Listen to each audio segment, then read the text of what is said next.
Hey, Dylan Shorter is here, and if you don't know who I am, I'm on a mission to bring home renovation companies into the 21st century by ditching all the flyers and outdated forms of marketing and instead implementing digital marketing strategies that really work. So, in this video today, I want to talk about how you should view sales in order to get the best results out of it. A lot of the time, the things that can be holding people back in their sales process is actually faulty beliefs and things that are limiting them. So by changing how you view the sales and getting a deeper understanding of what a sales process actually is from the top down view, you'll have a better understanding of each system that you're creating and each process that you're putting in place and why it does or doesn't work in each specific scenario. So, as with all of our videos, this is centered around home renovation sales processes, specifically kitchen and bathrooms. That's generally what most of our clientele are, and that's where we have the most expertise. However, the points do still apply to other products or services with longer sales processes. So, anything construction wise or things where you're involved in creating bespoke or designed creations for your customers, landscaping, construction, things like that. But knowing sales techniques can only get you so far. You also need to understand how and why you should be implementing them. And it's important to gain a deeper knowledge of human psychology and have the correct view of sales as a whole. So, firstly, paradigm. What is a paradigm? A paradigm is simply the way in which an individual views things. We all have paradigms. You have a paradigm, I have a paradigm, and you can have different paradigms based on different areas of your life. So what's a good example? You may have a paradigm in your business that when prospects fall through, it's their fault. That is something that we would consider that a faulty belief, because that's something that is 100% going to hold you back. It is the cliche of like the customer's always right. I'm not going to go into specifics of every single paradigm that you need to change in this video, but you should be putting your customers and your clientele first. Always, always, always in any sort of business if you want to get good results, because they are really the best form of advertising for you. We can come on here and bang on about Facebook ads and all of that sort of stuff till the cows come home, but you do need to provide a good service, because no amount of Facebook ads can help fix that. So yeah, this is a paradigm that I think is important, a paradigm shift that you may need to have if you haven't had it. But you need to understand how you're viewing a sales process, especially sales processes that take place over a number of weeks and that are longer. The way I think that you should view it, and the way that I think is most beneficial, is to see a sales process as a number of touch points with a customer, a number of meetings, calls, even just the times when you get the send them the texts, things like that. Just these little things that help you build a relationship with the customer, move them along the sales process, and eventually get them to the point that they're ready to spend potentially 10, 20, 30, 40, 50 grand on a new kitchen with you. So each touch point has a goal, and you'd view it in your overall sales pipeline. We did a video the other day on pipelines and that sort of management side of things, and this kind of ties into that quite nicely, because it's like each pipeline stage even in itself is built up of lots of different tiny interactions and touch points. And then when you break all of these down, it's a lot easier to understand where you need the prospect to be and where they are now, and you can develop processes of how to get them there. And some of that you'll get from trial and error. Some of it can be taught, and some of it would probably just come naturally to you, and basically how you are and how you naturally sell things, because people have different ways that they sell. All you're trying to do at the end of the day is convince someone to spend money with you. That's it. And there's more than one way to skin a cat, as they say. So what I've done here is sort of just break down what a potential sales process might actually look like for a kitchen and bathroom business. Now, obviously, this will change depending on your business and your needs, and how you actually do the process and what your customers' needs are. And there's definitely things I've not put in here and things that I've skipped out, but this probably could go on a whole lot longer with some of you. But we're talking about right from the very early stage. So the prospect sees your ad, they're scrolling through Facebook or Meta or Instagram, whatever, and they see your ad, and they stop scrolling. The ads interact with the ad, they read the ad copy, they click the link on the ad, The prospect fills out the form. The prospect leaves contact details. The prospect receives a confirmation text and emails. All of this happens before you even talk with them once. All of these are little tiny bits where you're slowly building that relationship up and up and up and up. And having the right ad copy, the right link, the right landing page, or the right contact form, all of these things are part of the sales process as a whole, and they need to be looked at for what they are, so that you can properly diagnose whether they are or aren't working, because you'll have different conversion rates through these, and if you've got a good person doing your ads and a good media buyer, they'll keep all of that covered, and then you need to worry about the bits sort of from down here onwards. Then you phone the prospect, you ask the prospect some questions, ideally sales questions that trigger emotional responses. Check out our other videos if you don't know anything about that yet. You invite the prospect to a design consultation. You sit the design consultation with the prospect. Then you arrange a time to visit and measure the prospect's home. You may have done that in the first meeting, as we often recommend, but you may not have. You go and measure the prospect's home. You arrange a time for your design or sales presentation. You sit the design or sales presentation. Prospect may have changes to make to the design. You finalize the design. You give the prospect the quote. You handle the prospect's objections. You agree upon the quote. You close the deal. Now, that is obviously oversimplified, but all of each little subsection there is a touch point, is an opportunity to gain better trust from the prospect and build your relationship with them.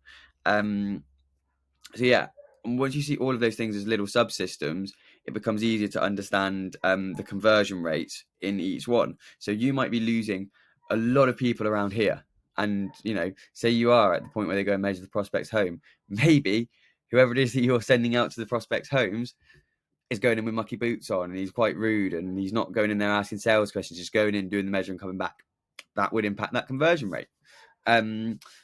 Maybe you're losing a lot of them at the design presentation.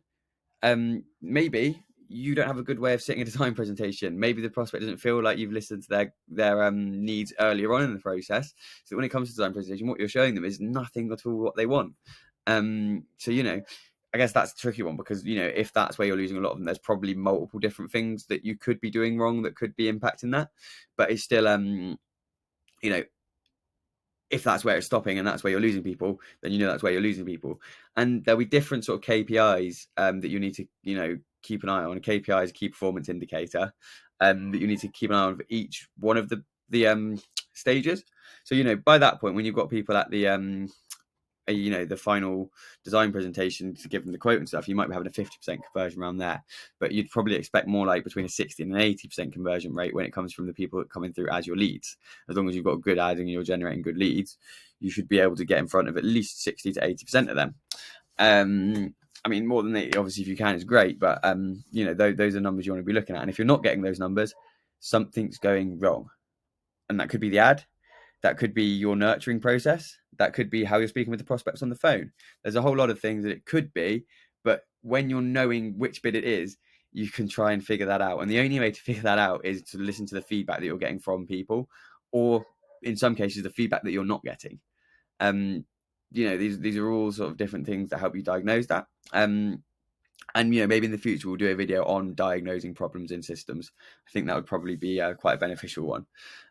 So this is moving on to the next sort of paradigm shift that is important to have, and or way of understanding sales. This is dangling the fish versus bringing them the fish. And this is just a metaphor that I've got for a sales process, and it does tie into the whole bit before about the different touch points, because in the early stages you want to take control over the touch points. It says here, many businesses that feel they can simply run some ads and let the work roll on in. This is not the case, and what you're doing here is simply dangling a fish in front of your prospects and expecting them to come and buy it. Some people will buy the fish, but some will need you to take the fish to them, and you will lose these sales to someone who is doing just that. So what exactly do I mean by this metaphor? It means that you need to be making it easy for your prospect to move along the pipeline. You don't do this by you do this, sorry. You do this by building their commitment over time. People are not going to come into you one day and then next day spend £10,000 plus with you on a new kitchen. unfortunately, that's just not how this works. But what you can do is take control over the early stages of the process, when your prospects are much more, and by making it much more easy for your prospects to honor their commitments later on in the sales process, when you've got them further down, because you've done so much for them up here at the start. When you get near the end, they're happy to come in for a sales presentation. They're happy to say yes to the quote. They're happy to eventually send you over that money. It's like, building up their positivity, building up their commitment, building up their trust slowly over time. I'm sure that some people out there do have these dream clients that come in and go on in the kitchen, they look around the showroom, they go, I want that, and that. You give them a design, they take the design and go away, and they buy it. But 9 times out of 10, that is not at all what's happening. So you need to be bringing the fish to the prospects. And how do you do that? You make the early stages of the process as simple as possible. This could mean, taking the initial consultation at a prospect's house, something that we often recommend. Or you could do it over the phone or via Zoom. But ensure that this initial meeting is scheduled, regardless of how you take it, so that you can guarantee the prospect's full attention at that time. So that means that you don't want to just pick up the phone first time you've got them coming as a lead and then start grilling them on all the things they want in their kitchen, because who knows what they're doing. They might be worried, they might not have time to speak. Phone them up and say, hey, it's such and such from this kitchen and bathroom place, and I would like to I've seen that you filled in the lead form. I was just wondering when would be a better time to give you a call and have a chat about what you're looking for. And then you've got a time scheduled in where you're both going to be free and you're both going to be able to talk. And just doing these things build up the prospect's commitment slowly, rather than just ringing them up on the phone and saying, hey, come look at our showroom, which we've definitely seen that happen before, and it's never ever gotten good results, basically. So doing this will mean that when you actually ask them to do something that requires more commitment, such as taking a visit to your showroom and ultimately committing to use your service over your competitors, you'll have a much easier time doing so, because you took the fish to them initially. And then the final sort of paradigm sort of shift, or way that I want you to view sales, is through the numbers. And you always need to be running the numbers. When applying all of this knowledge to sales, it becomes easier to see sales as a system, with subsystems at each stage, with throughput, inputs, and outputs. You will lose people at every single stage, and that is frustrating. There's not a single part of me that's saying that's not frustrating, when you put a lot of work into a prospect and then you see them go with someone else or just completely ghost you. There's no point in sugarcoating it. This will happen. But to see the true success of a sales system, you need to be able to look at it from a top-down view, with lots and lots of data and lots of numbers. So you need to monitor your conversion rates at all stages and see where you might be having some issues. But you also need to have clear KPIs so that you can know whether the system is performing and creating a profit, breaking even, or running at a loss. So let's just take a look at some numbers for a very basic one. This is just including if you're spending ads, just your cost per acquisition based on ad spend. So let's say you spend £3,000 on ads, and that ad generates you 100 leads. And then of these 100 leads, you have a 60% appointment booking rate, turning them into 60 appointments. And that's definitely on the lower side. You should definitely be doing more than that, but 60 is still scalable. And then of the appointments, you have an 80% show up rate. You speak to 48 people. Of these 48 people, another 80% of them are a good fit for your services. In any sorts of lead generation, unfortunately, this is the nature of it. You are going to get some people that aren't a good fit. There is no way that you can do any sort of advertising and have everyone come in and be a perfect prospect. So you're going to speak to people that aren't. And that's very frustrating, I know, but that's just the nature of the game. And that's why you just need to keep running the numbers. It's not the prospect's fault. It's not your fault. It's not really anyone's fault. That's just the nature of the game. So yeah, of the 80% of them that are a good fit for your services, you send quotes to them. There's 38 people. And of the quotes closed, you're going at a 50% conversion rate. Again, with these numbers, they're all completely made up. But you could be doing more, better than these, worse than these. But you'll know what they need to be at so that you can be running a profit, or so that you can be breaking even. Ideally, you want to be making a profit, not breaking even. Breaking even is boring. But you're gaining, 19 new jobs from that £3,000. So that means your cost per acquisition is £157.90p. Now, obviously, there's other factors that can bring this number up. You might be paying someone to run the ads. You might also have to pay a designer for each design that they do at the quote given stage. I know that's the thing that happens with a lot of people. You have to pay a designer sort of £150 to £200 for a CAD drawing so that you can then, show that to the prospect or whatever.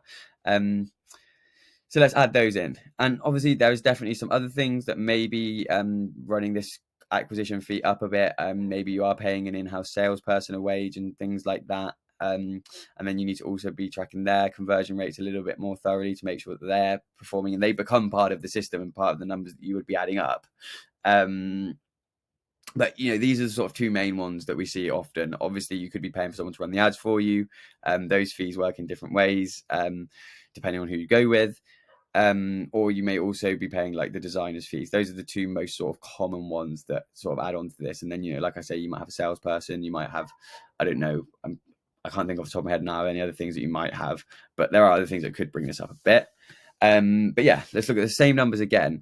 But for every quote given, you're paying the designer £200 for a CAD design, and the media buyer is being paid to run your ads for an additional £1,000 per month. So that brings up the total spend on ads, including the media buyer's fees, is £4,000. And then now you've also, of the 38 people you've sent quotes to, you've paid them £200 each. So now, or £200 for each of those quote designs. So now your total cost to acquire 19 new jobs is £11,600, coming out at a cost per job of £610.53. So let's say that your average job is £10,000. You've just made £190,000 from 11,000. Yes, you have also paid for 19 designs from the design that didn't convert. Obviously, that's frustrating. But when you take a look back at the numbers, you can see that the system is ticking over. The system is still working. And, you can afford to lose a few of these designs on the designers. You should be able to, if you're making, what's that like? That's over 10x profit. I'd imagine that, when you're like, quoting these, you've got a markup on there that you're probably sort of looking at sort of like 30 to 40% profit margins anyway. Like it costs money to make money is the thing. But when you're doing it on a scalable system like this, you know the exact amount of money that you can make from the exact amount of money. And, most of the time, the way that these systems work is more money in, more money out. Say as long as you have the capacity to fulfill the work that you're doing, then you can literally just pump more money in. You could go up and say, okay, well, now I'm going to spend £6,000 on ads, and that would go up. And then obviously the designs would probably go up because you'd be paying some more people for designs, but these numbers would also all go up too. So the key takeaway from that is to disconnect yourself from feeling emotional and feeling frustrated when a prospect falls through. And, like I say, they will fall through at every single stage of it. You'll be getting them falling off at the quote given stage. You'll be getting them ghosting you from the minute they become a lead. You'll never be able to even get in contact with them. And all of these things, whilst they are frustrating, they are the nature of scaling a business. Not everyone will buy from you. It's very, very, very hard to have a product or service that everyone will buy from. There's always competition out there. And, that is just how it is. So that kind of brings me to the end of this video. But if you are struggling to build a reliable acquisition system which will gain you predictable results, you can click the link in the description below to see how we might be able to help you out. Now, just for full transparency, it is a sales funnel. So, I will be trying to sell you something, but you're more than welcome to just not watch it at all and keep coming back for the free content that we're putting out here on YouTube, which I'm committed to providing so much value in these videos that, these are really all you do need. But if you do want to click it, have a look. And yeah, that's the end of the video. If you liked it and you'd like to keep seeing more of my face, give it a like or subscribe just to let YouTube know that you want to keep watching our content. If you've got any problems you're having in your business or ideas for future videos, please comment them down below and we'll have a look through them and potentially make a video on the problems you're having. So yeah, thanks so much for watching and I will see you in the next one.